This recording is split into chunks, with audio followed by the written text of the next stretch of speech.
When I first bought the lakefront property, I thought I had found peace. The view was beautiful, the water calm, and the small dock at the edge of my yard became my sanctuary. On weekends, I would sit there with my fishing rod or take my modest aluminum boat out for a quiet spin across the lake. I was not loud, I was not messy, and I never bothered a soul. I thought I had escaped the chaos of city living. I was wrong. It didn't take long for Karen to make her presence known. Every HO has one, and ours was no exception. She was the self-appointed queen of the neighborhood, the kind of person who believed that everything and everyone should bend to her will. She was quick to welcome me, but her friendly tone lasted all of 30 seconds before she commented on my boat. It wasn't fancy. Just a small, flat-bottomed vessel with an outboard motor. I kept it tied neatly to my dock, out of sight from the street. But to Karen it was an eyesore. She claimed it lowered property values and violated HOA aesthetic guidelines. She always spoke in phrases ripped straight from the bylaws, as if she had them memorized like scripture. First I brushed it off. I had seen neighbors complain before, and I figured this was just Karen being Karen. But within a week, I received my first letter from the HOA. A warning. According to Karen, my boat was improperly stored and had to be removed or relocated within 30 days. I walked around my yard in disbelief. The boat wasn't on the driveway. It wasn't blocking anyone's view. It was on my private dock, floating in the water I technically owned up to the property line. But Karen didn't care about the facts. What mattered to her was control. I called the HOA office, hoping to talk some sense into them. Instead, I learned that the office was just Karen and her 2 loyal board members. They laughed off my concerns and told me I could either comply or pay escalating fines. I knew then that I wasn't dealing with a misunderstanding. This was personal. Weeks passed, and the letters kept coming, each one nastier than the last. I even received a citation for environmental hazards, claiming my boat leaked oil into the lake. That was a lie, and Karen knew it. I had just serviced the motor myself. But Karen wasn't interested in truth. She wanted me to bow down. The last straw came when I returned home one afternoon to find a bright orange notice taped to my front door. Final warning. Boat must be removed immediately or further action will be taken. I stood there staring at it, my blood boiling. Who was she to tell me what I could do on my own property? Who gave her the right to threaten me? That was when something inside me shifted. I decided I wasn't going to play defense anymore. I wasn't going to explain myself or beg for leniency. I was going to fight. But I wasn't just going to fight back. I was going to humiliate her. If Karen wanted my boat gone, I'd do the exact opposite. I'd make the boat impossible to ignore. I'd make it the centerpiece of the entire neighborhood. I'd turn it into something so outrageous that Karen would wish she'd never opened her mouth. So I started planning. I pored over the HOA bylaws late into the night. Every clause, every amendment, every vague line Karen thought she could twist to her advantage. I studied them all. I discovered something interesting. The HOA had strict rules about sheds, fences, and landscaping, but their definition of temporary structures was so broad it was practically meaningless. And nowhere, absolutely nowhere, did it say I couldn't use my own boat as a meeting space. That was when the idea struck me like lightning. If Karen wanted to play HOA president, I'd make my boat the new HOA headquarters. I could already picture it. A long table bolted to the deck, folding chairs arranged around it, maybe even a little podium mounted at the bow. Every time the HOA had a meeting, I'd invite them to sit on the very boat Karen despised. If they refused, I'd call them out for not showing up to their own official venue. It was petty, yes, but it was also genius. I made a few trips to the hardware store, picking up plywood, screws, and weatherproof paint. I ordered a cheap banner online that read, HOA Headquarters. By appointment only. By the time Karen realized what I was up to, it would be too late. As I drilled the first plank into place on the boat, I felt a rush of satisfaction I hadn't felt in months. For too long, I'd let Karen dictate the terms. Now I was writing the rules of engagement.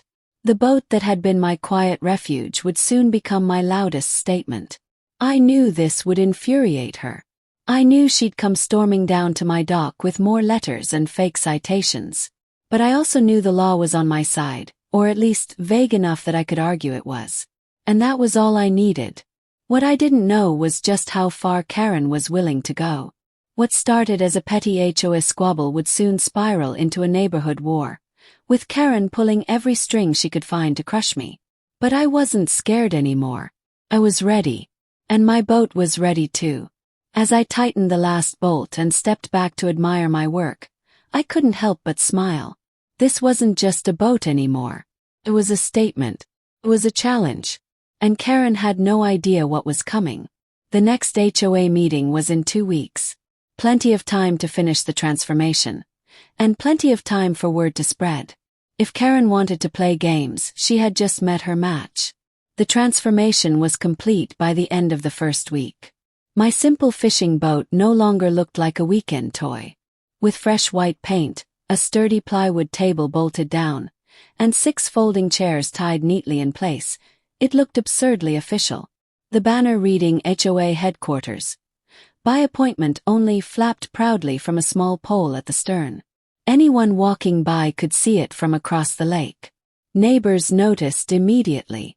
A few slowed down when they drove past my property, craning their necks to see the spectacle. Others walked by pretending not to stare, but I could feel their curiosity. I didn't care. In fact, I wanted them to talk. I wanted the entire neighborhood buzzing before Karen even showed up. And sure enough, she didn't disappoint. On a bright Tuesday morning, I saw her marching down the street, clutching a clipboard like it was a weapon. She wore her usual HOA uniform, pressed khakis, a visor, and a permanent scowl. From 50 feet away, I could hear the quick, angry click of her sandals as she stomped toward my dock. She froze when she reached the edge of my yard. For a brief moment, Karen didn't speak. Her mouth opened, then closed, then opened again, as she took in the sight of my freshly christened headquarters. I could almost hear the gears grinding in her head, trying to process what she was seeing. Of course, I didn't say a word. I simply leaned against the railing of my porch, arms crossed, watching her like she was a performer on stage. This was her show, and I had the best seat in the house. After a few seconds, she finally found her voice. I couldn't hear every word from where I stood, but I caught enough to know she was furious. She pointed at the boat, waved her clipboard like a sword, and shouted something about violations and unauthorized modifications. Her face flushed bright red, the kind of color you usually only see in cartoon characters about to explode.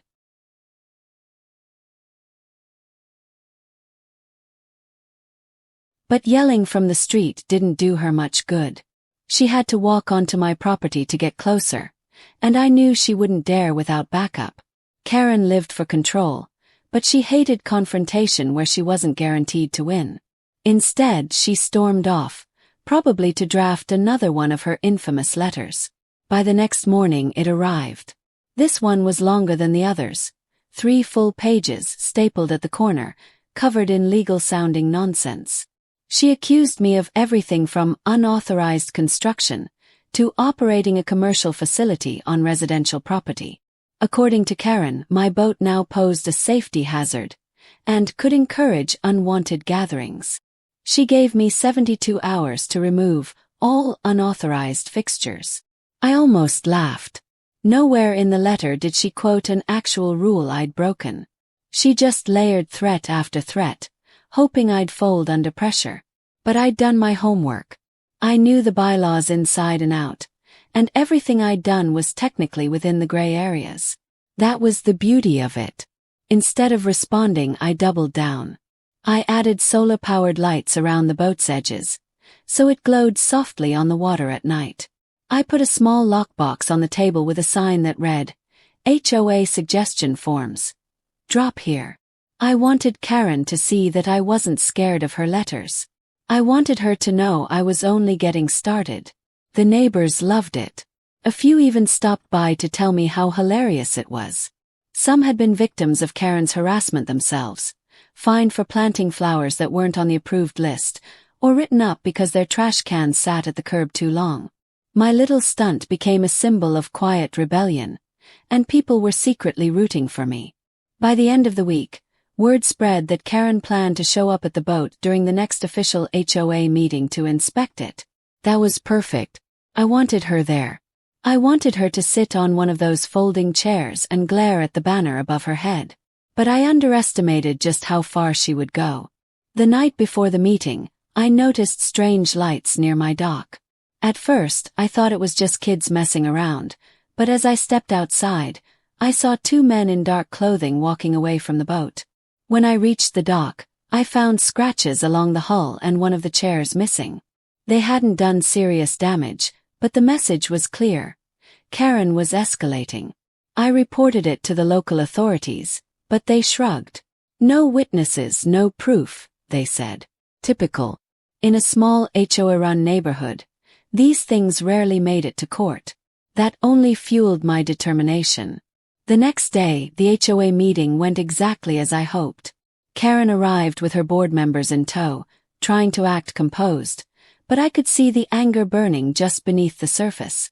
She reluctantly stepped onto the boat, glancing around like it was crawling with germs. The board members sat stiffly, looking both amused and horrified. As the meeting started, I stayed silent and let the absurdity speak for itself.